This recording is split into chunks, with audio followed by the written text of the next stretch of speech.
Good afternoon, everybody. My name is Matthew Hollahan, and I'll be giving my final intern presentation today on the system's life cycle and how I learned about it here in my time at Clorox.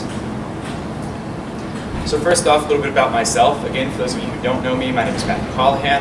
I'm the Global Strategic Sourcing Intern working mainly with the COE team under Kelly Giddens. And with the COE team, I worked in particular with the system side of things with Jonathan Karuba and Kristen Camp. My hometown is Atlanta, Georgia. I go to Georgia Tech. I'm a fourth year there. I'm expected to graduate and will graduate in May of 2018 with a degree in business administration and a concentration in information technology management. Beyond school and Clorox, I have a few other interests. I enjoy reading, writing, sports, traveling, and food. These are some of the books that I read over my time here at Clorox. Don't worry, I didn't read on the job. Clorox did allow me to showcase some of my other interests on the job. I got second place in the food competition at the end of fiscal year party. I was also the editor-in-chief for our GSS newsletter for the October issue. And then I made sure to take full advantage of all of the Clorox events where they made sure to have a lot of tasty treats, mostly cupcakes, but I did not. So beyond just what I've done here at Clorox, we also did a lot of intern activities together. We did the plant tours, and a lot of people have talked about them, but it was a really great way for us to understand Clorox in a more physical sense instead of just sitting behind a desk. We also did strength finders where we learned about how to maximize our strengths and also how to use them in the workplace, so we really appreciated that information as well. And then we got to hang out a little bit outside of work and get to know each other on a more personal level, which made the entire experience just more rewarding.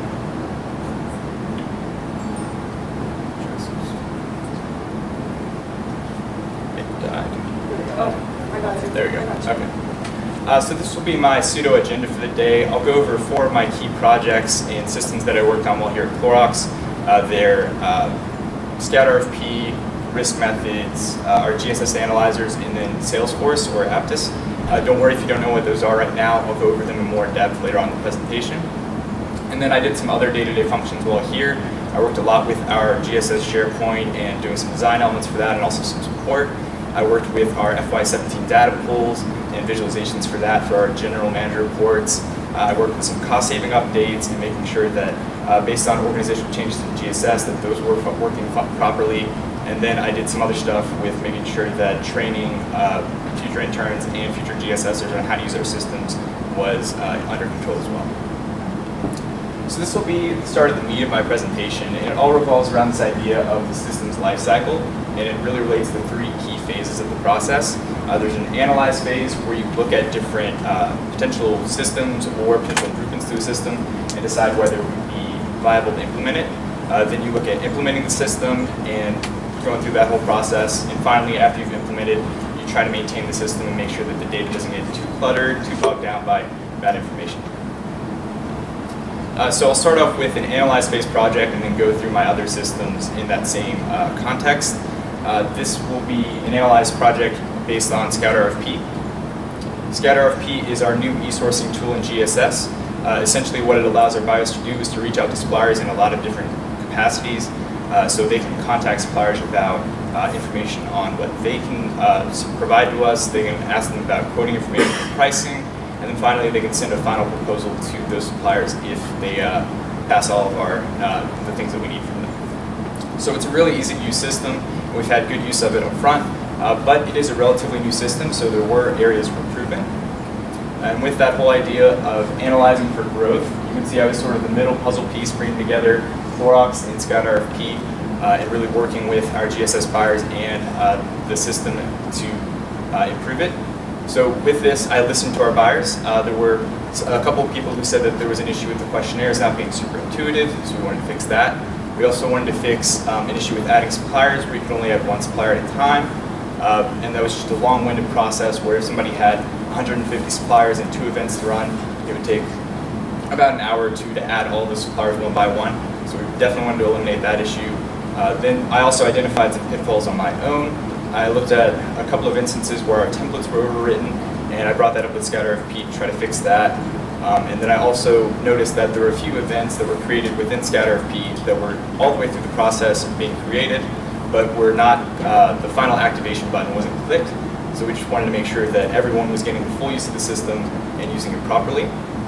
So with that, what I did was I collaborated with Scout RFP to fix these problems and pulled the information from the buyers. I had one-on-one meetings with their product development representatives, and we did some prototype testings and other little training elements to make sure that our buyers could use the system properly. And beyond that, we had some good results with it. There was a new questionnaire system that was rolled out in September, and then in the next calendar year, we're expecting a new template system as well. So we're really happy with this system, and hopefully it'll be the standard for contacting our suppliers in the future. Next up will be an implement phase project with a system called Risk Methods. Risk Methods is our risk management tool for observing our overall supply chain. It allows our buyers to really see their suppliers in a context of a world map, and then they can also see specific events that are going on in the areas of those suppliers. And with all of that, we've only started using the system for about a year, but what we wanted to do was diversify the information within it. So initially, there was only one source of information, that was with Risk Methods. But we wanted to pull in different sources of information with a new master scorecard that Risk Methods offered us. So we could bring in information from our buyers, from quality assurance, from a service called CreditSafe, which gave us financial information, and a service called SEDEX, which gave us industry information. So in this whole process, I was sort of the funnel that took in the information. I grabbed information from our buyers, of over 45 buyers from both domestic and TAM, and also from SEDEX, and kind of pooled it together, manipulated it to go into this final master scorecard. And it was a great addition to the system, I would say. It's really shown us some variation in our suppliers that was kind of greater than what we'd seen before. So we're really happy with how it turned out. And here's a little video to give you an idea of what Risk Methods is as a whole. As you can see, it has this world map view, and then you can see different events that are going around in the area. This is the power outage in Puerto Rico. And then on the back end, you can see the master scorecard. It's broken down into 5 different risk categories. And then beneath each of those risk categories is 70 or so risk indicators, which house all of the scoring information for our suppliers. So with my additions, I added in about 15,000 risk scores for our 1,600 suppliers. And it was about 10 of those risk indicators that I filled in. So it was a really big improvement on the system, I think, and hopefully we'll see more use of it in the future. So next I'll go into another new project that was in the implement phase, and that was bringing our Indeca and Tableau GSS analyzers into a central location in SharePoint. So I'll give you a little bit of scope on the system. We have a lot of different data visualizations in GSS. There's one called our purchase order analyzer, which gives us purchase information, which is housed in a service called Indeca. And then we have 6 or so other visualizations that are housed in a different service called Tableau. And those are more niche, like Renew Life, TAM analyzers, and then also our accounts payable analyzer. So all in all, what we wanted to do is we wanted to bring them together so it was a little easier for our GSS buyers to find the information. It was kind of a steep learning curve for me early on.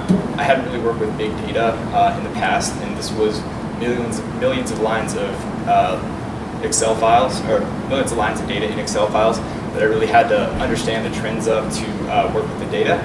So it was kind of difficult for me, but thankfully the COE team worked with me and was patient with me in learning this and being up to speed on the project. So as I mentioned before, it was all about making the analyzers easier to find for our buyers. I worked with a team of COE Systems Group and PSOA, and together we really wanted to drill down and find out what was wrong with the analyzers before we rolled it out to our buyers. So I worked with finding fixes in the data and in the visualizations and moving those forward.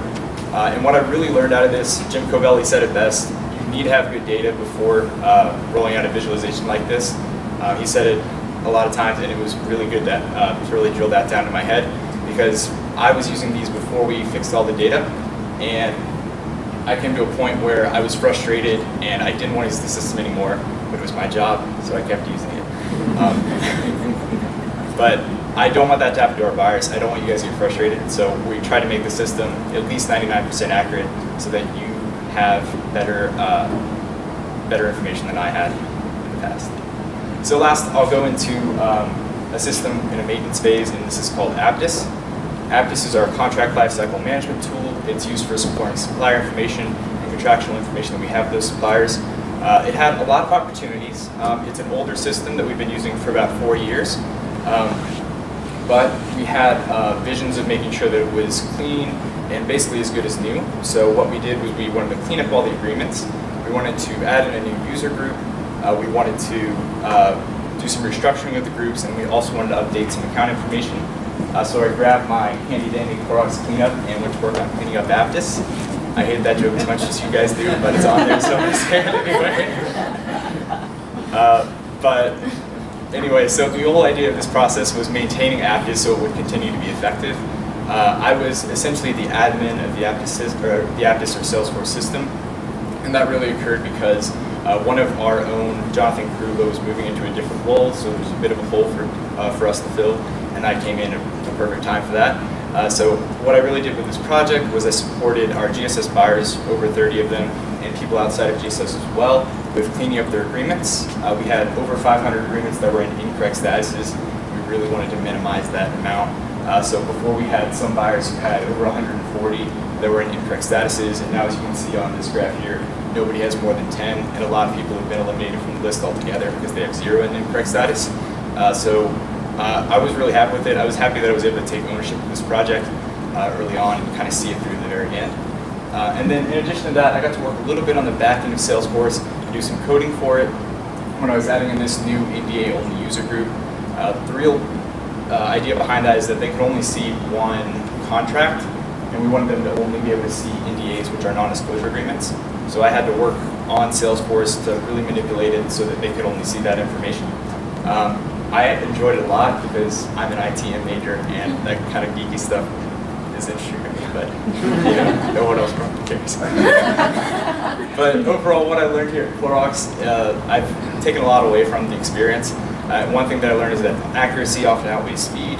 Early on in my internship, I would try to get stuff done fast, and when I would send it to my boss, Kelly, sometimes she would send it back and be like, can you check it again? And it would often take me longer to redo and check things than it would have been to just get it right the first time. Beyond that, I learned that effective communication saves time and resources. I learned that a lot while doing this presentation. I think when I started, I was at about 20 minutes, and trimming it down and still trying to make it reasonably understandable for an audience who doesn't really work with systems on the day-to-day was difficult but rewarding. And then I also learned that you have to be flexible, and when you are flexible, you often learn more. I wasn't expecting to come in and be thrown in as the admin for Aptus so early on, but because I did, I learned a lot of different systems that I wouldn't have otherwise. SQL, Salesforce, Excel, VBA, the list goes on and on. Overall, it was just an extremely valuable experience here at Clorox, and I appreciate all of you, especially the people in COE and GSS. Thank you, Kelly, Cindy, Christy, Jonathan, everybody else too. I don't want to step on any toes, but thank you all. And all the GSSers out there, thank you for always being there to answer my questions when I had to ask them. And with that, I'll return the favor. Do you have any questions for me?